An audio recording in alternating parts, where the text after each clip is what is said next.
What's good, YouTube? It's Roy Lethal, and today we're reacting to Seth the Programmer, Kakashi versus Gojo, the honest truth.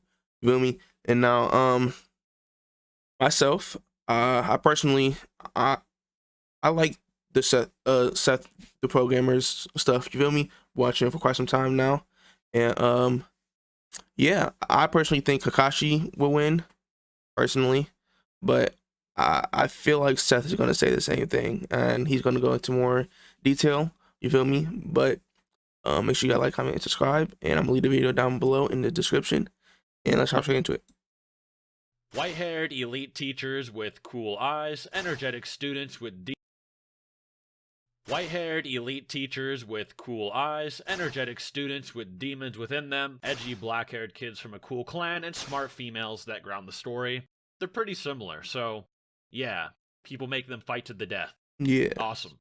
Let's just get to business right away. The actual raw destructive powers of these characters probably doesn't matter that much if they Dual Sharingan Kakashi, I think, will dog Gojo. I'm not gonna lie. But when I thought of this, I wasn't thinking of dual fight. So, for a brief answer, most people consider things Kakashi, such as so Bijou from Naruto, which can create mountain nuking explosions that can possibly show the curvature of the earth, and fighting the Akatsuki that can take down these Bijou plus their shinobi, as stated in the data books, also known as Jinchuriki, and shown on screen as more impressive than Jujutsu Kaisen's higher feats, such as Dagon's domain expansion, where he creates something like a smaller tropical island in terms of the raw amount of energy output both verses have. It gets even worse when you incorporate Kakashi's dual Mangekyo Sharingan amps at the end of the series, where he pretty blatantly is as strong or potentially even stronger than Naruto and Sasuke in their six path states, who are struggling against Kaguya, who when amped slightly can nuke dimensions with planets, moons, and possibly stars in them, which JJK really doesn't have much that compares to that. Unless you think this action highlight in Dagon's domain in the manga is a star, then maybe it becomes more fair. Or unless you think Gojo is stronger than Hikari, even when he jackpots and gets infinite cursed energy, and ignore that infinite can just mean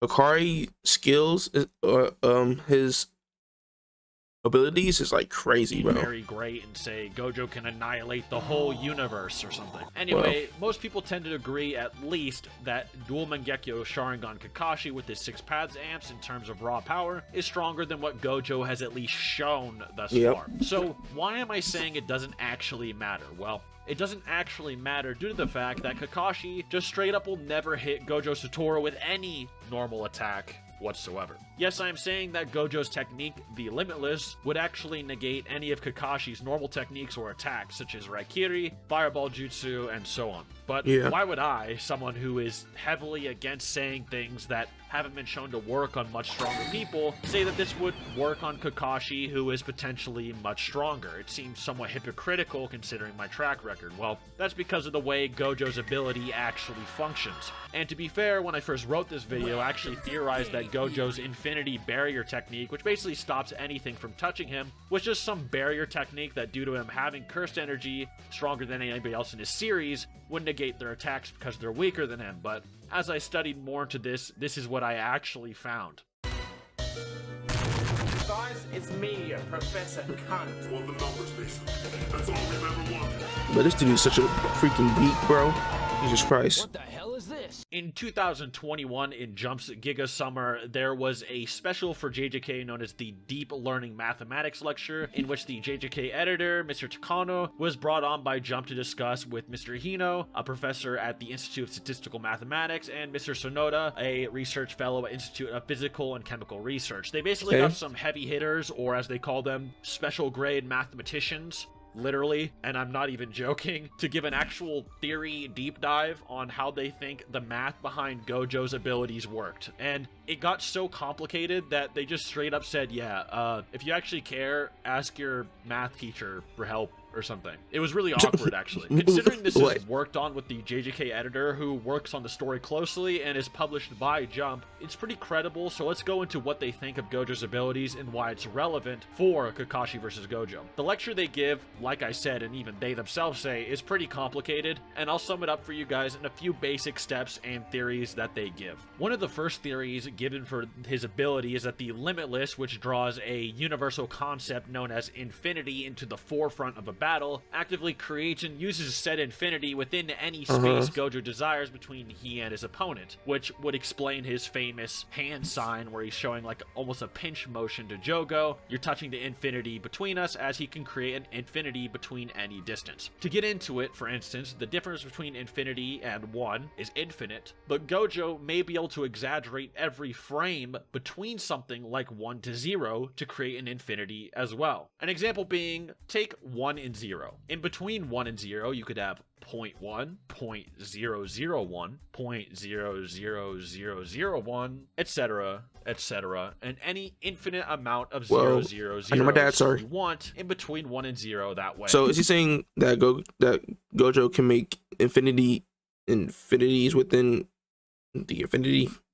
Or if you need an even simpler example, say you have 1 and 0 and divide it by half, so 0.5. Say 1 and 0 are 2 different spots on your floor, then after you go halfway through it, go halfway again. Then again, then again, and then again. And you could technically keep having the remaining half distance infinitely. You can make a half of any distance you want forever. Similar to the concept of Achilles and the tortoise proposed by an ancient Greek philosopher named Zeno, which Gojo, funny enough, actually brings up himself in the manga. The theory is that if Achilles were to race a tortoise that was given a head start, that the amount of distance between him and the tortoise would always be infinite and would require an infinite amount of steps to reach the tortoise. As Achilles, whenever he reached halfway to the tortoise, would continually have to keep going to the next halfway point between he and the tortoise over and over and over again, and since there are infinite halfway points, as whenever you reach halfway to something, there's a new halfway point, he'd have to do it forever, as there could theoretically be an infinite amount of points between any distance, not only theoretically making motion impossible, but making Achilles move slower and slower the closer he got to the tortoise, as every halfway point remaining between him and the tortoise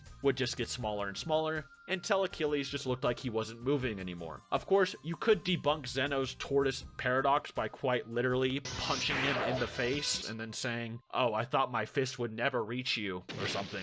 But in this universe of JJK, Gojo is implying that something like that would become more realistic, using infinity and cursed energy. As we know, there are many curse techniques that actually straight up manipulate reality, with Limitless and Gojo probably not being too dissimilar. And in fact, Gojo actually says he can create impossibilities using these techniques in the manga himself, but something that is more likely is actually something that Gojo sort of also implies. The next theory would then is something like the Riemann series theorem, which is way too much to fully explain in this video, but in short, you can explain how Gojo could manipulate space using infinity and limitless to diverge something this way or change its distance, even with an infinite series that ends with a finite result. Here's an example using something called the alternating harmonic series, or a conditionally convergent series, which is once again something Gojo mentions, and rearranging it to change its result despite having virtually the same qualities from before but rearranged. Let me show you an example. So say that you start with 1 and then you subtract 1/2,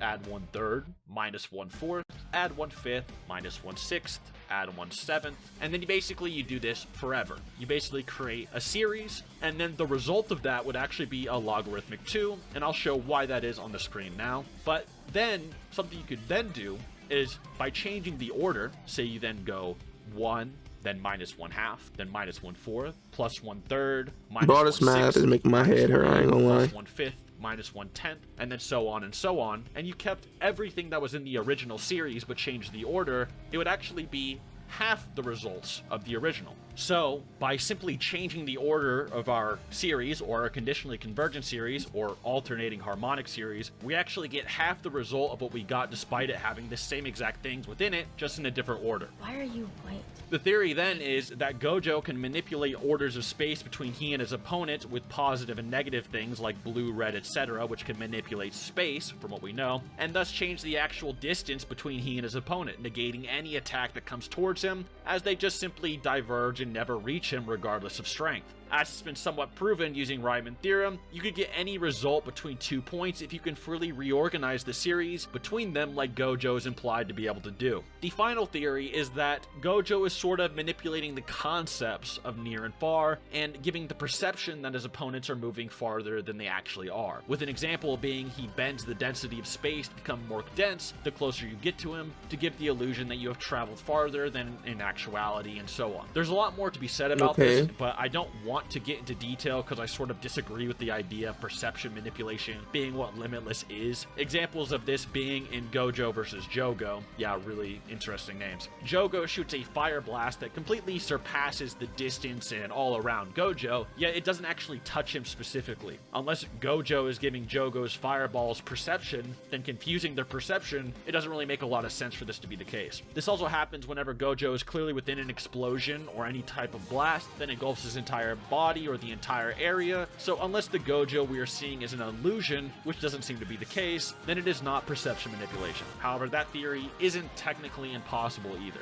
Finally, I'll just tell you all what I believe is the Limitless technique, and it's probably the most simple answer. In the Jujutsu Kaisen movie for Volume 0, we see a Jujutsu sorcerer named Miguel face Gojo, and he explains Gojo's red technique, which he probably learned from Geto, who is Gojo's basically best friend. And in the manga, he states that Gojo manipulates space on an atomic level, but in the movie adaptation, which many in the JJK fandom consider still canon due to the author's comments on many reasons, Miguel actually says that Gojo manipulates not just space, but Gojo actually manipulates space-time itself, the fabric of our universe. Red is actually an extension of the Limitless, and then uses infinity as an engine, as stated in the Summer Jump special earlier I already mentioned. And if you simply state that he manipulates space-time to actually manipulate the distance between he and his opponents, using theories like Zeno's paradox and so forth, everything begins to make a lot more sense. The way he fights his opponents, warping their bodies, his ability to teleport, his ability to manipulate distance between he and others, the ability to generate infinite information, his ability to remove things from existence with things like purple, and even the ability to float in the air and seemingly remove his mass, all things make much more sense with this concept in mind. This would also explain why Gojo, while trapped in, say, the timeless prison realm, spoiler, can still affect the realm and surprise a extremely intelligent character named Kenjaku, and talk while there is no time within it, as he himself can manipulate time and space. Either that, or Gojo can just move without time, and he's just beyond infinitely fast somehow. Anyway, the time-space interpretation also makes much more sense when later characters are stated to manipulate. I recall him saying that while he was when I first read that he got trapped. So there's no time in there. I didn't even it didn't click in my head, bro. And he said, "What? Hold on, let me go back real quick."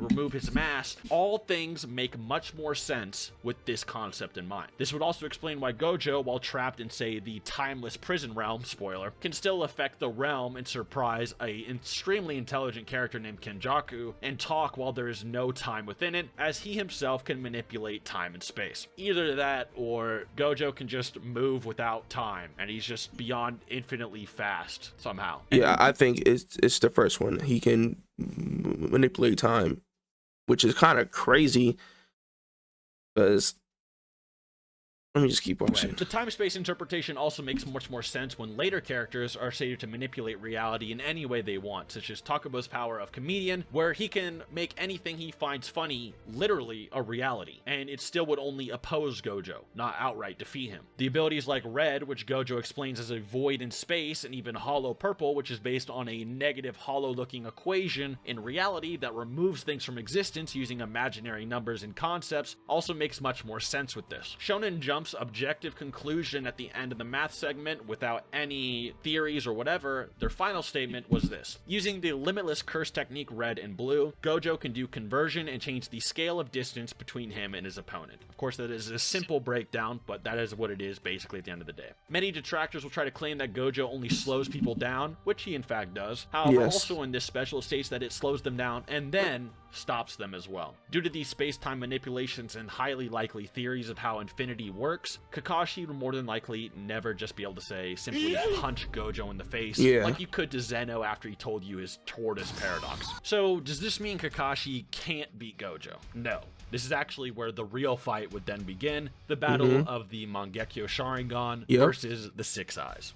If Kakashi was ever unable to touch Gojo with conventional attacks, and Gojo is even remotely powerful enough to damage or put Kakashi on guard, he would undoubtedly resort to using his ocular jutsu Kamui eventually, with dual Mangekyo Kakashi resorting to the Kamui Shuriken and Kamui Raikiri, respectively. Some people believe that if a character can move at light speed, that they can actually bypass Gojo's Limitless, since Gojo manipulates space and time on an atomic level, and light is made of photons, which are smaller than the atoms that Gojo is stated to manipulate. The reason this wouldn't work with Kakashi is because even if Kakashi did move at light speed, theoretically, he himself is not just photons. He's just moving as fast as light, which would be made of photons. Kind of a argument by the community, but yes, he would still need his Mangekyo powers. The next one is people thinking you can blitz and bypass Infinity with speed beyond what it is shown to stop before. However, unfortunately, after Gojo faces Toji, his Infinity is usually pretty much always active, and due to the discussion earlier, would just always be warping space around his body to permanently diverge anything that goes through said space to never touch him regardless of like a demon, speed. bro. It's not a speed or reactionary thing, it's just the literal space around him doesn't lead to him in any conventional way. One reason people think this is because when Gojo was initially mastering his Limitless barrier, that it used to distinguish threats of people then act accordingly. However, many JJK fans will currently say that he has a passive barrier that is always active regardless of threat gauge, that he can alter the properties of manually afterward if he has to. He also has a limitless amount of stamina that infinitely regenerates, and thus Limitless is always active. This may sound like I'm giving Gojo a lot of the benefit of the doubt, which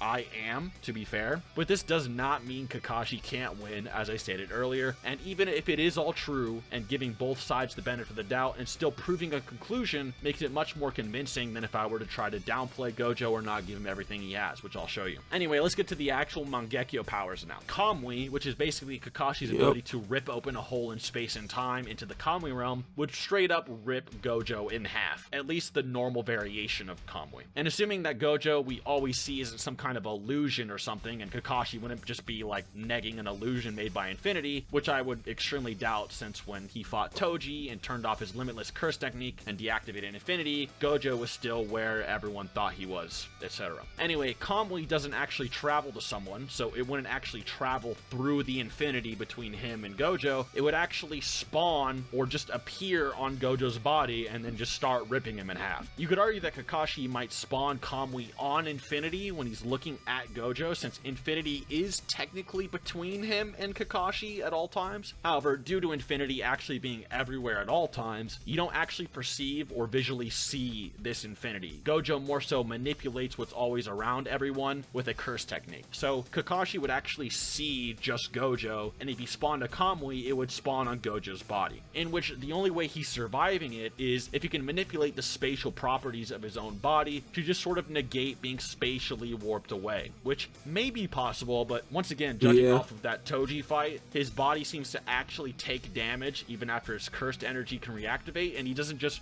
reform everything in his body normally. It seems like he has to regenerate. So from there, we have to actually gauge the speed of Kamui versus Gojo to make sure he can't just teleport away from it using blue or whatever and run like Deidara did, because if you guys didn't know, Gojo can actually teleport with a hand sign, sort of like flying Raijin, but just by clapping his hands together. But Gojo's so clean, bro. As an example, and not DMS yet, War Art Kakashi alongside Obito's Kamui, amping the Kamui's speed to 2 times, could react and warp things faster than Ten Tails Madara's True-Seeking Orbs. These True-Seeking Orbs are able to somewhat move comparatively in speed to Might Guy in the 8th Gate and 7th Gate, with characters like Minato, Gaara, Gatedly, and Kakashi somewhat struggling to react to them otherwise, although they could react to them. With all these characters being much faster than the likes of Haku from the Land of Waves, who could fling himself between mirrors at the speed of light, which Guy and Rock Lee also react to during the war, or much faster than Kid Kakashi, who could chop a lightning bolt in half in the middle of the air. The True-Seeking Orb should also be faster than Darwee's Laser Circus, which is literally just light reflecting off of water and then moving through the air, and should be faster than the 4th Raikage and Killer Bee's Lariat, which usually is in base or with a few version 1 one-tailed cloaks, which is stated to move at the speed of light in the databooks. Kakashi also uses this Kamui to rip off Deidara's arm while he's in mid-combat, despite his Kamui being in a much weaker state at the beginning of Shippuden, and is implied to be able to react to Kakuzu's jutsu mid-combat if he had to, and can also react to pain in mid-combat, and so forth. It's implied to at least be relative in speed to him at the bare minimum. Jujutsu Kaisen, due to being a newer shonen, doesn't actually have a lot of speed feats, and it actually all clocks in at under the speed of lightning for pretty much everything, which is for the most most part slower than Kakashi as a chakra-drained child. This isn't to say that Gojo couldn't be faster, it's just that we don't really know, sort of like a Saitama situation. The only speed feat that I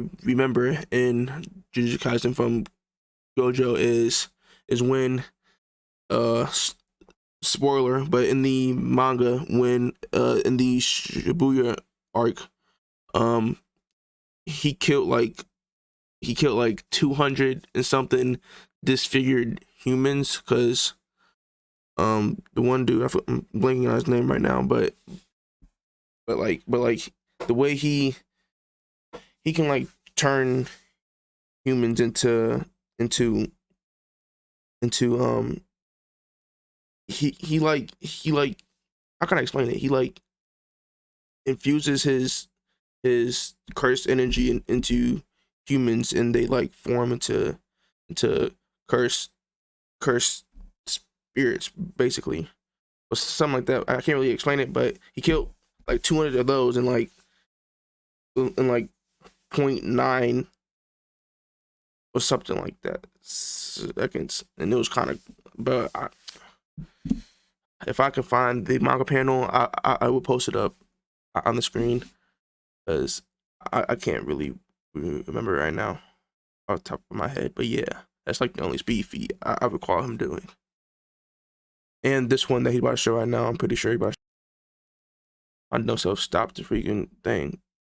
Anyways, You just sort of assume he's much faster than what we've seen. Unless you think him reacting to, say, something like Jogo in his domain gives him instantaneous reaction speed, as domains always hit their target pretty much instantly. Or you think he has some kind of infinite speed for talking in a realm without time, like the prison realm later. With those, Gojo could easily clap his hands, use time-space manipulation, and then avoid Kamui. Otherwise, he just pretty much gets ripped in two, and that's about that. If Gojo can survive Kamui, he can then activate his own domain expansion called Limitless Void. Limitless Void spawns an orb around its target and is guaranteed to hit its opponent no matter what. It's kind of a point of the versus ability. Inside this domain, Gojo kind of injects the target with multiple different infinities worth of information. That sounds insane, multiple infinities worth, but I'm not actually exaggerating. A good example is, imagine Kakashi saw an apple in his life one time. And instead of seeing this apple or hearing an apple an infinite amount of times, Kakashi would first see, hear, and perceive the letter A from apple infinitely first, then P, then the next P, and then the L, the E, and then apple for infinity, over and over and over again. This happens until the target absorbs so much information that they cannot move and eventually die. A good example of also what this looks like is, in 0.2 seconds, the Limitless Void will inject 6 months of information into its target. 0.2 seconds. For reference, remember that the Tsukuyomi in Naruto Part 1 that Itachi used on Kakashi gave him 3 days worth of pain and information, and he was sent to the hospital. While I think Tsukuyomi is a little bit stronger than Limitless Void isn't an illusion and isn't something the Sharingan can simply reflect or ignore. It's actual physical. I was thinking that the Infinite Void is a illusion. So if it's not, dang, that's definitely gonna. Oh, brother. Information that is being Is injected Gojo from really, the universe itself. really Also, about to Itachi beat did Kakashi only though? give Kakashi 3 days of information and was actually trying to spare him and go easy on him. And as we know, Itachi can make you live out your entire life instantly and make you die in an instant. In this case, Gojo is pretty much somewhat similar and can actually give you actual infinities of information you can't just reflect or avoid. Due to this, Gojo would more than likely be able to actually kill Kakashi, at least pre-DMS, with his domain expansion, or pre-Mangekyo Kakashi. Especially if Kakashi can't hurt Gojo with conventional attacks and can't land Kamui for whatever reason. It's pretty much guaranteed that Part 1 Kakashi is getting bodied by Gojo. But, as I implied, that is unless you think with DMS or even Mangekyo Sharingan, Kakashi has the mind space and ocular prowess to handle infinite amounts of information. A good example is how Itachi can actually generate that kind of information and tolerate himself using his Mangekyo Sharingan, and with DMS Kakashi easily surpassing Itachi's ocular prowess, and could even potentially surpass or rival the top tier of the entire Naruto Shippuden verse, like 6 Paths Naruto, Renegon Sasuke, 10 Tails of Madara, and etc. He can also spam Kamui and is intangible at will, although his Kamui is more projectile based with Shuriken, so it's more debatable if it would actually go through infinity just straight up. It's possible he could cut through the manipulated space of Gojo's infinity, however. One last final thing to go over for Kakashi's sake. This mainly would Nah, only it seems apply like to part Seth 1 thinks, Kakashi, or as I mainly discussed the main off of win his cons facts, for or Kakashi during the off war of his, arc and DMS, which is the premise. seems like as I off mainly of Seth's evidence, it seems like discussed the Gojo main win is con for going to win. Kakashi during the war arc and DMS, which is the premise of this video, is his Mangekyo abilities, his space-time manipulation, and his resistances. But for part 1 Kakashi, an interesting win con, since he doesn't have Mangekyo abilities, or he does but he can't necessarily use them since he could barely use his normal Sharingan, is of course his Genjutsu and his Ocular Genjutsu abilities. The reason I didn't really talk about this too much, once again, due to the win cons, and also because Genjutsu working on other universes could be its own video topic entirely. Genjutsu either works only on people that are born with a chakra network within them, which is sort of a Naruto exclusive thing. It's almost like a circulatory system, but for chakra within your body that you're born with, that interlinks with all your organs. So even like energy equation wouldn't necessarily give you a chakra network. It's sort of like a biological just difference. But if you were to equate chakra and say cursed energy, and say that Kakashi could use Genjutsu and Ocular Genjutsu on someone like Gojo, then you'd be able to say, okay, he could cast illusions on Gojo, and considering that Gojo is sort of a loudmouth and might tell Kakashi how things like infinity works, like he does usually when people are fighting him, and he's very like egotistical and almost brags about how his abilities work, then Kakashi, who has an IQ over 200 higher than Shikamaru's in Shippuden, would probably be able to deduce how infinity works, or that Gojo has to activate it, and using his Ocular Jutsu, which he uses against Zabuza in Land of Waves, he'd be able to hypnotize Gojo into thinking he's using infinity when he's actually not, which is kind of an interesting win con if you think part 1 Kakashi is strong enough to kill Gojo, as well as the fact if you think Ocular Jutsu would work on Gojo. As far as we know, Gojo doesn't actually have any illusion or mental mind hacks resistances. He's sort of just a powerhouse no one affects. However, even Ocular Jutsu and Genjutsu might not work against Gojo if you actually think that infinity would just deflect or block all chakra interference that Kakashi would be sending to Gojo's body. As you know, things like Ocular Genjutsu, specifically Mangekyo Genjutsu in the novels, actually injects your chakra into the other person, and if infinity actually determines that as a threat, or Gojo would determine that as a threat, or even if you just say infinity would just do it anyway, then the chakra that is being used during the Genjutsu would never actually reach Gojo's body and would just simply diverge, and even then Genjutsu wouldn't work either. So that's why I didn't really bring it up and make it too much of a focus of this video. It's not important really at all. The main win cons are, once again, how fast do you think Gojo is? Do you think Kakashi's Kamui can rip him in half and bypass infinity? And do you think maybe Gojo's has infinite power or something crazy like that? With that, I'll leave it up to you guys. It depends on what speed you think Gojo has. Do you think he reacts to instantaneous attacks? So, depending on how fast Gojo is, Kakashi basically doesn't stand a chance. This is basically what I got from this. I'm not gonna lie.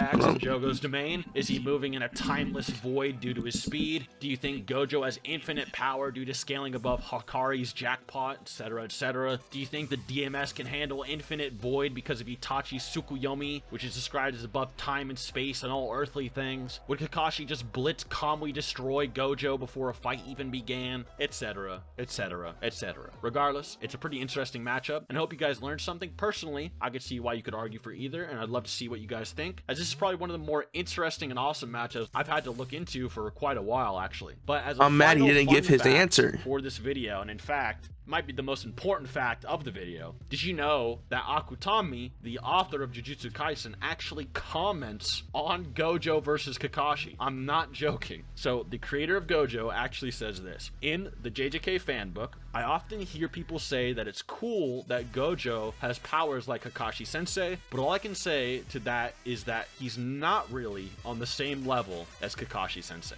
So this is more than likely him implying that Gojo is inferior to Kakashi, at least in terms of their powers. Whether this is DMS Kakashi, Boruto Kakashi, or just normal War Art Kakashi is debatable. I'd argue it's more than likely DMS Kakashi, as DMS Kakashi, like I said, fights a dimension-busting god, basically, and has a lot of things that could potentially counter Gojo, like Kamui spam and things like that. And it's also him at his strongest at the end of Naruto Shippuden, whereas War Art Kakashi would just sort of be like a random middleman Kakashi to decide. It's kind of arbitrary. And Boruto Naruto Kakashi we haven't seen the full abilities of. Either that, or Akutami is saying Gojo would slam Kakashi on his neck, which would be surprising, to say the least. Not impossible, but surprising. Anyway, thank you for watching.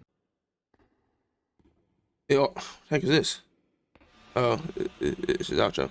But it all depends on how fast Gojo is, since we don't really know. Or since we don't really know how fast he is. It's just up for debate. Let me see what the in this video I go over. He just chatting. Don't be shy.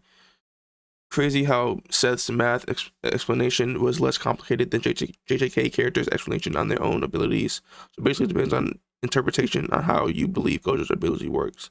If his techniques and reaction speed are instantaneous, he wins. If you don't believe that, he gets stomped. I personally believe either can win. All of Kakashi's common variations could take Gojo out, and Gojo's purple can negate all versions of Kakashi's durability and disintegrate him. Either could take each other out. Yeah, this is basically the answer I got, bruh. I'm glad you mentioned Zeno's paradox. Everyone has ignored Gojo's reference of it on chapter 69, and it has been my go-to argument on how infinity works. I like how Gojo's ability is called limitless, but is based on the concept of a mathematical limit in an equation where the number comes close but can never touch. I ain't gonna lie, this video just like opened my eyes to how OP Gojo really is. Like I knew that he was strong. He's very strong relative to his show, but Kakashi DMS is, I'm pretty sure, was considered one of the strongest characters. Is considered one of the strongest characters by the end of Shippuden. You feel me? And dang, so I'm gonna say I'm wrong, because we don't know how fast Gojo is, and you feel me? Oh my gosh, this is crazy. I really like this hoe. This is crazy. Nah. Gojo's abilities are very similar to different properties of a black hole. The event horizon is an impossible barrier from the inside. Outside is dragging everything inside that it comes into contact with. An infinite push and pull, and where those two factors meet annihilation, his teleportation could be less him teleporting, rather him moving space around him. If you had a spaceship with warp drive, you wouldn't be moving the ship, but space around the ship. You would suddenly appear elsewhere in the universe. And one of the visuals for Limitless Void is literally a black hole, and the ability is gifting someone with the singularity of knowledge. Yes, someone saying that black hole and Gojo Infinity is different because of the infinite space between them. Black holes are roughly, yeah. So it's this all goes down to Gojo's speed, because any version of Kakashi is not able to even hit him without Mangekyo Sharingan. So like, you feel me? Dang. Me personally, I only thought that DMS Kakashi would dog Gojo. I said that at the start. You feel me? And yeah, that's definitely not the case.